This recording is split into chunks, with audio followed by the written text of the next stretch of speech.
శ్రీకృష్ణ నవరాత్రులు 8వ రోజు అమ్మ మనల్ని మహాగౌరి రూపంలో అనుగ్రహిస్తుంది.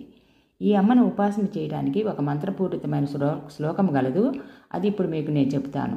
శ్వేతే వృషాయ సమారూఢ శ్వేతాంబరధరా శుచి మహాగౌరి శుభం దద్యాత్ మహాదేవ ప్రమోదదా. అంటే అమ్మ తెల్లని ఎద్దు మీద కూర్చొని ఉంటుంది. తెల్లని చీర ధరించి చాలా స్వచ్ఛంగా ఉంటుంది అమ్మ.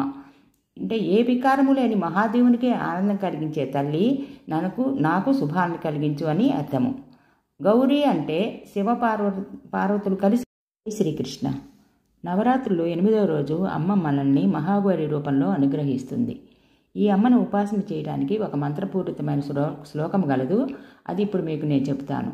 శ్వేతే వృషాయ సమారూఢ శ్వేతాంబరధరా శుచి మహాగౌరి శుభం దద్యాత్ మహాదేవ ప్రమోదదా. అంటే అమ్మ తెల్లని ఎద్దు మీద కూర్చొని ఉంటుంది. తెల్లని చీర ధరించి చాలా స్వచ్ఛంగా ఉంటుంది అమ్మ. అంటే ఏ వికారము లేని మహాదేవునికి ఆనందం కలిగించే తల్లి నాకు శుభాన్ని కలిగించు అని అర్థము. గౌరీ అంటే శివ పార్వతులు కలిసి. జై శ్రీకృష్ణ. ఈరోజు నవరాత్రిలో 8వ రోజు అమ్మ మనల్ని మహాగౌరిగా అనుగ్రహిస్తుంది. అమ్మను ఉపాసన చేయటానికి ఒక మంత్రపూరితమైన శ్లోకం కలదు. అది ఇప్పుడు మీకు నేను చెబుతాను. శ్వేతే వృషే సమారూఢ శ్వేతాంబరధరా శుచి మహాగౌరి శుభం దద్యాత్ మహాదేవ ప్రమోదదా. అంటే అమ్మ తెల్లని ఎద్దు మీద కూర్చొని ఉంటుంది. తెల్లని చీరను కట్టుకొని శుభ్రంగా స్వచ్ఛంగా ఉంటారు. ఏ వికారము లేని మహాదేవునికి ఆనందం కలిగించే తల్లి నాకు శుభాలను కలిగించు అని అర్థం. గౌరీ అంటే శివపార్వతులు కలిసి ఉన్న జై శ్రీకృష్ణ. ఈరోజు నవరాత్రిలో 8వ రోజు అమ్మ మనల్ని మహాగౌరిగా అనుగ్రహిస్తుంది. అమ్మను ఉపాసన చేయటానికి ఒక మంత్రపూరితమైన శ్లోకం కలదు. అది ఇప్పుడు మీకు నేను చెబుతాను. శ్వేతే వృషే సమారూఢ శ్వేతాంబరధరా శుచి మహాగౌరి శుభం దద్యాత్ మహాదేవ ప్రమోదదా.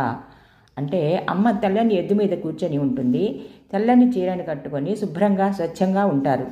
ఏ వికారము లేని మహాదేవునికి ఆనందం కలిగించే తల్లి నాకు శుభాలను కలిగించు అని అర్థం. గౌరీ అంటే శివపార్వతులు కలిసి ఉన్న జై శ్రీకృష్ణ.